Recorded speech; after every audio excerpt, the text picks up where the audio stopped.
ആദ്യം തന്നെ പരിശുദ്ധ അമ്മയ്ക്കും തിരുക്കുമാരൻ 1000 നന്ദി. എൻ്റെ പേര് സാനിയ. ഞാൻ വരുന്നത് ആലപ്പുഴ ചുനക്കരയിൽ നിന്നാണ്.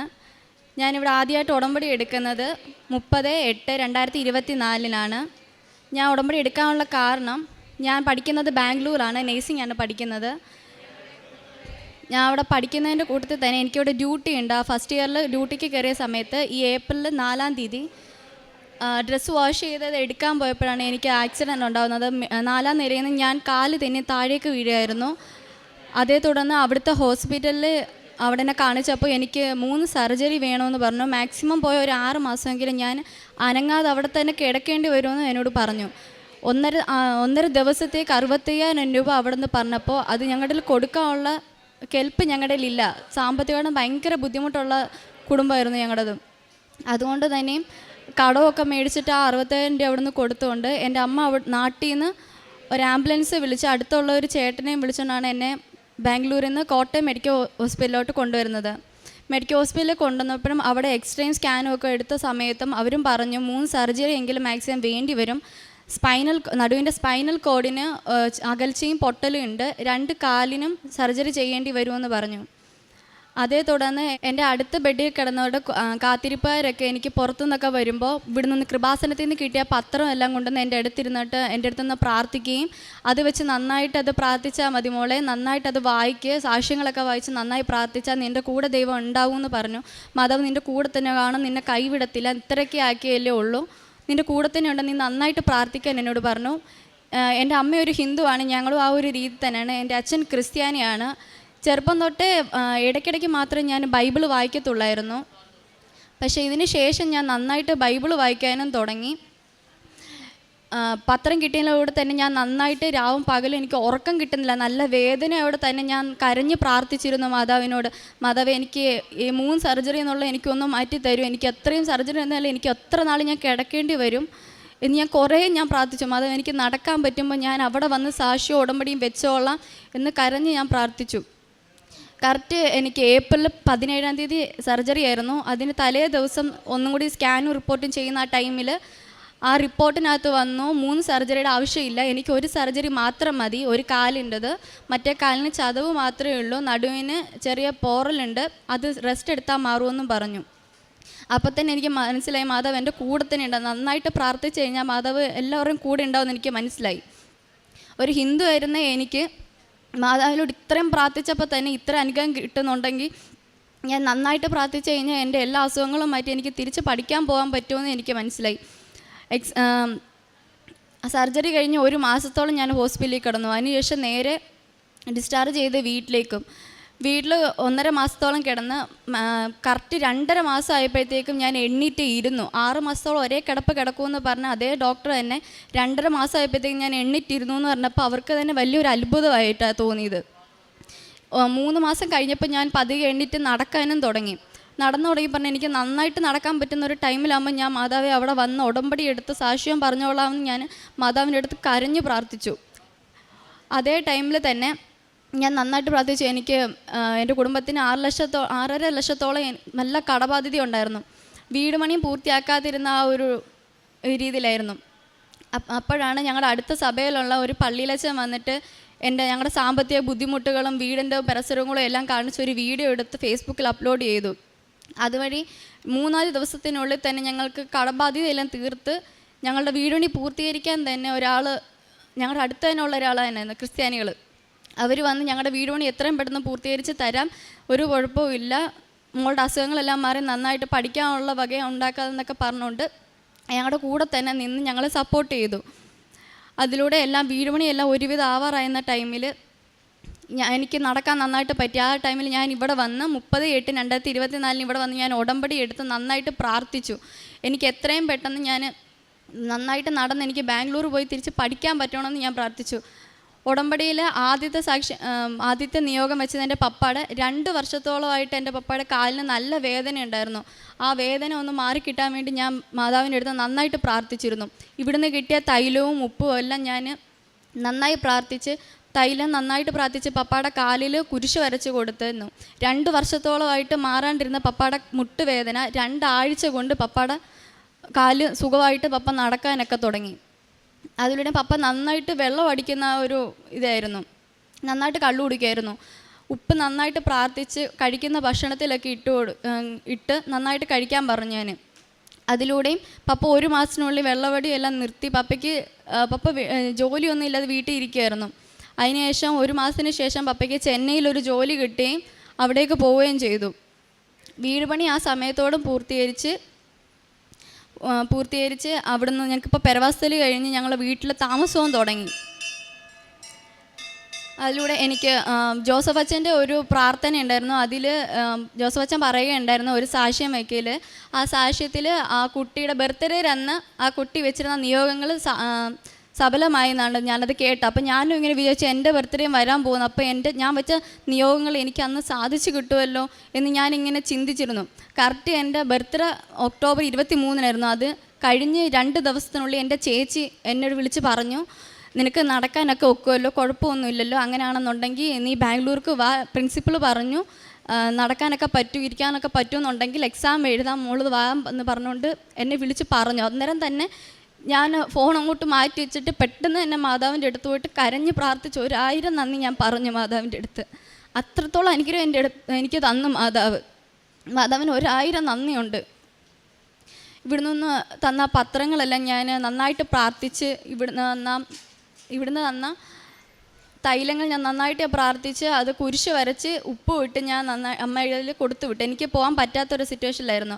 അതുകൊണ്ട് തന്നെ ഇവിടുത്തെ ആലപ്പുഴ വണ്ടാനം ഹോസ്പിറ്റലിൽ എൻ്റെ അമ്മ കൊണ്ടുവന്ന് കൊടുക്കുകയും ചെയ്തു. ആ പത്രം എൻ്റെ കാര്യങ്ങളെല്ലാം പറഞ്ഞിട്ട് തന്നെ അമ്മ ആ പത്രം എല്ലാവർക്കും കൊടുത്തു. അതിലൂടെ തന്നെയും ഇവിടുത്തെ ഡെലിവറി വാർഡിലായിരുന്നു അമ്മ കൊണ്ടുവന്ന് കൊടുത്തത്. തൊട്ടപ്പുറത്തെ വീട്ടിൽ ഒരു ചേച്ചി പ്രഗ്നൻ്റ് ആയിട്ട് അവിടെ പോയിട്ടുണ്ടായിരുന്നു. ഡെലിവറി കഴിഞ്ഞ് 1 മാസത്തോളം ആ കുഞ്ഞ് ICUവിൽ കിടന്നു, ആരോഗ്യ പ്രശ്നങ്ങളൊക്കെ ആയിട്ട്. അമ്മ ആ പത്രം കൊണ്ടുവന്ന് ആ ചേച്ചിയുടെ കയ്യിൽ കൊടുത്തിട്ട് നന്നായിട്ട് പ്രാർത്ഥിക്കുമ്പോൾ ദൈവം നിൻ്റെ കൂടെ ഉണ്ടാവും എന്ന് അമ്മ പറഞ്ഞു. 3-ാം ദിവസം അവർ വിളിച്ചു പറഞ്ഞു അതെല്ലാം കുഴപ്പമില്ല, ഡിസ്ചാർജ് ആക്കി ഞങ്ങൾ വീട്ടിൽ വന്നു എന്ന്. അത്രയ്ക്ക് നല്ല അനുഗ്രഹമാണ് മാതാവ് ഞങ്ങൾക്ക് തന്നിട്ടുള്ളത്. അത് പോരാഞ്ഞിട്ട് കാരുണ്യ പ്രവർത്തനങ്ങളായിട്ട് ഞാൻ അടുത്തുള്ള എൻ്റെ ബർത്ത്ഡേ അന്ന് തന്നെ ഞാൻ അടുത്തുള്ള ഒരു സ്നേഹ വീട്, അവിടെ വാർദ്ധക്യമായിരുന്ന അച്ഛനമ്മമാരൊക്കെ താമസിക്കുന്ന ഒരു സ്ഥലമാണ്, അവിടെ പോയിട്ട് ഫുഡ് കൊടുക്കുകയും അവിടെ വെച്ച് തന്നെ കേക്ക് മുറിച്ച് അവരുടെ എല്ലാവരുടെയും കൂടെ സന്തോഷകരമായിട്ടിരിക്കുകയും ചെയ്തു. അതുകൂടാതെ തന്നെ എൻ്റെ അമ്മയുടെ അടുത്തുള്ള വീട്ടിലൊക്കെ അവിടുത്തെ വീട് പണി നടന്നുകൊണ്ടിരിക്കുക. അപ്പോൾ 2 പേർക്ക് ധനസഹായങ്ങളും എൻ്റെ അമ്മ കൊടുക്കുകയുണ്ടായി. അതെല്ലാം തന്നത് മാതാവാണ്. മാതാവിനും തിരുക്കുമാരനും 1000 നന്ദിയുണ്ട്. അതുപോലെ തന്നെ ഉടമ്പടി എടുക്കുന്നതിന് മുന്നേ ഞാൻ നന്നായിട്ട് പ്രാർത്ഥിച്ചു വന്നു. പക്ഷേ ബൈബിളും അന്നൊന്നും എൻ്റെ കയ്യിലില്ലായിരുന്നു. ബൈബിളൊക്കെ വീട്ടിലായിരുന്ന ടൈമിൽ എനിക്ക് പ്രാർത്ഥിക്കാനൊന്നും അത്ര ഇത് പറ്റിയിട്ടുണ്ടായിരുന്നില്ല. പക്ഷേ ഉടമ്പടി എടുത്തതിന് ശേഷം നന്നായിട്ട് ഞാൻ ബൈബിൾ വായിക്കുകയും നന്നായിട്ട് പ്രാർത്ഥിക്കുകയും ചെയ്യുമായിരുന്നു. അത്രത്തോളം ദൈവത്തിനോട് അടുക്കുകയും ഞാൻ ചെയ്തിട്ടുണ്ടായിരുന്നു. ഉടമ്പടി എടുക്കുന്നതിന് മുന്നേ ഞാൻ എൻ്റെ മനസ്സിൽ ഫുള്ള് നെഗറ്റീവ് തോട്ട്സ് ആയിരുന്നു വന്നിട്ടുണ്ടായിരുന്നത്. പക്ഷേ ഉടമ്പടി എടുത്തതിന് ശേഷം എനിക്ക് നല്ല പോസിറ്റീവായിട്ടുള്ള തോട്ട്സ് വരാൻ തുടങ്ങി, നല്ല പോസിറ്റീവായിട്ടുള്ള കാര്യങ്ങളുമാണ് ഉണ്ടാകുന്നത്. ഞാൻ ഭയങ്കര ഹാപ്പിയാണ്. ഇപ്പോഴത്തെ ഈ ഒരു ജീവിതം നല്ലൊരു ഹാപ്പി ആയിട്ടുള്ള ജീവിതം തന്നെ ആയിരുന്നു. അതിന് മുമ്പ് ഞാൻ ഭയങ്കര ദുഃഖിച്ചിട്ടുണ്ടായിരുന്നു. ഓരോ കാര്യങ്ങളും വരുമ്പോഴും എനിക്ക് ഭയങ്കര വിഷമമായിട്ടുള്ള കാര്യങ്ങളായിരുന്നു എൻ്റെ ജീവിതത്തിൽ ഉണ്ടായിക്കൊണ്ടിരുന്നത്. പക്ഷെ അതിനുശേഷം ഇപ്പം എൻ്റെ ജീവിതത്തിൽ ഉണ്ടാകുന്ന എല്ലാം എനിക്ക് സന്തോഷകരമായ കാര്യങ്ങൾ, നല്ല കാര്യങ്ങളുമായിരുന്നു. പുറപ്പാടിൻ്റെ പുസ്തകം 33:14 കർത്താവ് പറഞ്ഞു, ഞാൻ തന്നെ നിന്നോട് കൂടെ വരികയും നിനക്ക് ആശ്വാസം നൽകുകയും ചെയ്യും. സാനിയ എന്ന ഈ മകൾ തൻ്റെ ജീവിതത്തിൽ വന്ന വളരെ ഗുരുതരമായ ഒരു അപകടത്തിൽ പരിശുദ്ധ കൃപാസന മാതാവിൻ്റെ സംരക്ഷണയിൽ ലഭിച്ച ആരോഗ്യത്തെയും പുതുജീവിതത്തെയുമാണ് സന്തോഷത്തോടുകൂടി ഈ അൾത്താരയിൽ സാക്ഷ്യപ്പെടുത്തുന്നത്. മകൾ ബാംഗ്ലൂരിൽ നഴ്സിംഗിന് പഠിക്കുമ്പോൾ കാല് തന്നെ 4-ാം നിലയിൽ നിന്നും നിലത്ത് വീഴുകയും ശരീരത്തിന് വളരെ ഗുരുതരമായി പരിക്ക് പറ്റി ആശുപത്രിയിലായതാണ് മകൾ സൂചിപ്പിച്ചത്. അവിടെ വലിയ തുക ചികിത്സയ്ക്ക് വേണ്ടിവരും എന്ന് കാണുമ്പോൾ അവിടെ നിന്ന് കോട്ടയം മെഡിക്കൽ കോളേജിലേക്ക് വരികയും 3-4 ഓപ്പറേഷൻ നിശ്ചയം ശരീരത്തിന് വേണം എന്ന ബാംഗ്ലൂരിലും കോട്ടയത്തും ആദ്യം അത് വിധിയെഴുതുകയും ചെയ്യുന്നുണ്ട്. എന്നാൽ മകൾക്ക് അവിടെ ആശുപത്രിയിൽ നിന്നും കൃപാസനം പത്രം ലഭിച്ചു തുടങ്ങുകയും അത് വായിക്കും തോറും അമ്മ മാതാവിലുള്ള ശക്തമായ വിശ്വാസം കൂടി വരികയും ഓരോ സാക്ഷ്യവും അച്ഛൻ്റെ ലേഖനങ്ങളും കൂടുതൽ ദൈവത്തിൽ ആശ്രയിച്ച് അമ്മ മാതാവിൽ ശരണപ്പെട്ട് ജീവിതത്തെ സമർപ്പിച്ചാൽ അത് അനുഗ്രഹത്തിന്, സൗഖ്യത്തിന് വേഗം കാരണമാകുമെന്ന് മകൾക്ക് വിശ്വാസം വരികയും അതനുസരിച്ച് മകൾ പ്രാർത്ഥനയിൽ സമർപ്പിക്കുകയും ചെയ്യുന്നു. മകൾ ആ നാളുകളിൽ ആദ്യം പ്രാർത്ഥിച്ചിരുന്നത് ഒരു ഓപ്പറേഷൻ കൊണ്ട് കാര്യങ്ങളൊക്കെ ശരിയാകും വിധം എല്ലാം ഒന്ന് ക്രമപ്പെടുത്തി തരുവാനായിരുന്നു. ഓപ്പറേഷന് വേണ്ടി ആ വിധേയാവുന്ന ദിവസങ്ങളിൽ ഡോക്ടർമാരുടെ റീചെക്കപ്പിൽ 3 ഓപ്പറേഷൻ വേണ്ടെന്നും ഒറ്റ ഓപ്പറേഷൻ മതിയെന്നും പറഞ്ഞ് മകൾക്കത് അനുകൂലമാക്കി കൊടുക്കുന്നു. 6-7 മാസമെങ്കിലും കട്ടിലിൽ ഒരേ പിടി കിടക്കേണ്ടി വരുമെന്ന പ്രശ്നമായിരുന്നു ഡോക്ടർമാർ ആദ്യം തന്നെ സൂചിപ്പിച്ചിരുന്നത്. നട്ടലിന് പരിക്കുണ്ട്, കാലുകൾക്ക് കണങ്കാലുകൾക്ക് പരിക്കുണ്ട്, ശരീരത്തിൽ മറ്റു പല ഭാഗങ്ങളിലും പരിക്കുണ്ട്. അതുകൊണ്ട് കാലുകുത്തി നടക്കുവാൻ സമയമെടുക്കുമെന്ന് ഡോക്ടർമാർ സൂചിപ്പിച്ചിരുന്നു. എന്നാൽ മകൾ പറയുന്നുണ്ട്, അമ്മ മാതാവിൽ മാത്രം ആശ്രയിച്ച് എന്ന് കാലുകുത്തി നടക്കുവാൻ ഞാൻ ആരംഭിക്കുമോ അടുത്ത ദിവസം അമ്മയുടെ സന്നിധിയിൽ വന്ന് ഉടമ്പടി എടുക്കുമെന്ന് ആ കട്ടിലിൽ കിടന്നുകൊണ്ട് വാക്ക് കൊടുക്കുമ്പോൾ 1-2 മാസം കൊണ്ട് മകളുടെ പൂർണ്ണമായ സൗഖ്യത്തിലേക്ക്, കാലുകുത്തി നടക്കുവാൻ പറ്റുന്ന വിധത്തിലുള്ള ആരോഗ്യത്തിലേക്ക് മകളെ മാറ്റുന്നതാണ് സാക്ഷ്യപ്പെടുത്തിയത്. ഡോക്ടർമാർക്ക് പോലും അത്ര വേഗത്തിലുള്ള സൗഖ്യം പ്രതീക്ഷിതമല്ലായിരുന്നു, അത്ഭുതമായിരുന്നു. പിന്നീട് ഓരോ ദിവസവും മകളുടെ ജീവിതത്തിലുണ്ടായ മാറ്റങ്ങളെയാണ് സൂചിപ്പിച്ചത്. അമ്മ മാതാവിൻ്റെ തിരുനടയിലെത്തി ഉടമ്പടി എടുത്ത് ഉടമ്പടി തൈലം പൂശിയും ഉടമ്പടി ഉപ്പ് ഉള്ളിൽ കഴിച്ചുകൊണ്ടും പ്രാർത്ഥനയിൽ മുന്നേറുമ്പോൾ വളരെ വേഗത്തിൽ സാധാരണ പോലെ ജീവിതത്തിലേക്ക് മടങ്ങി വരുവാൻ, കൈകാലുകളുടെ വേദന മാറി, നടുവിൻ്റെ വേദന മാറി, സൗഖ്യപ്പെട്ടുകൊണ്ട് ജീവിതത്തിൽ മുന്നോട്ട് വരുവാൻ മകൾക്ക് വളരെ ചുരുങ്ങിയ നാളുകൾ കൊണ്ട് സാധിച്ചതിനെയാണ് സാക്ഷ്യപ്പെടുത്തിയത്. അതോടൊപ്പം തന്നെ കുടുംബത്തിൻ്റെ സാഹചര്യങ്ങളെ മകൾ നമ്മുടെ മുമ്പിൽ പങ്കുവച്ചു.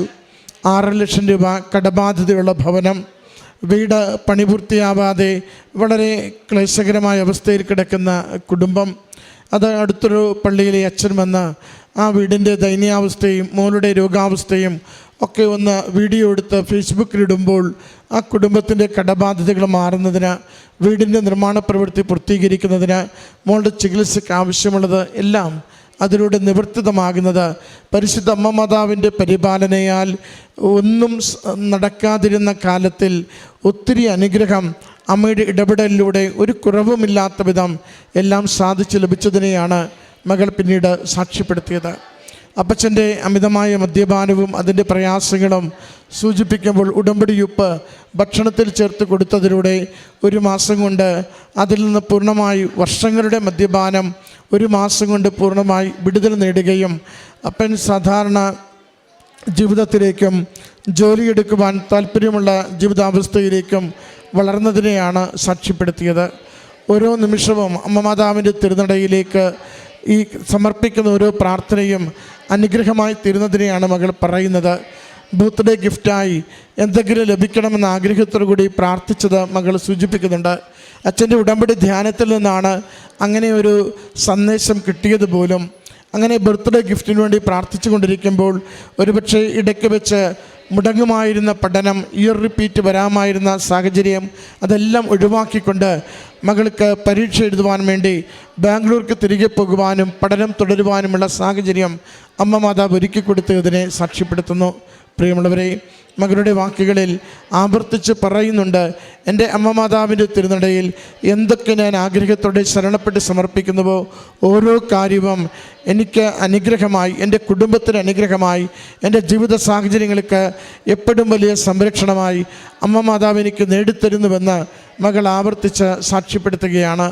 ഈ മകൾക്ക് ലഭിച്ചിരിക്കുന്ന ഈ വലിയ ദൈവാനുഭവങ്ങളെ നന്ദിയോടും സ്നേഹത്തോടും അമ്മ മാതാവിനും തിരുക്കുമാരനും സമർപ്പിച്ച് കരങ്ങളടിച്ച് ഈ സാക്ഷ്യം നമുക്ക് ദൈവസന്നിധിയിൽ സമർപ്പിക്കാം. അത്യപൂർവ ദൈവാനുഭവങ്ങൾ ഇനി നിങ്ങൾക്കും സ്വന്തം.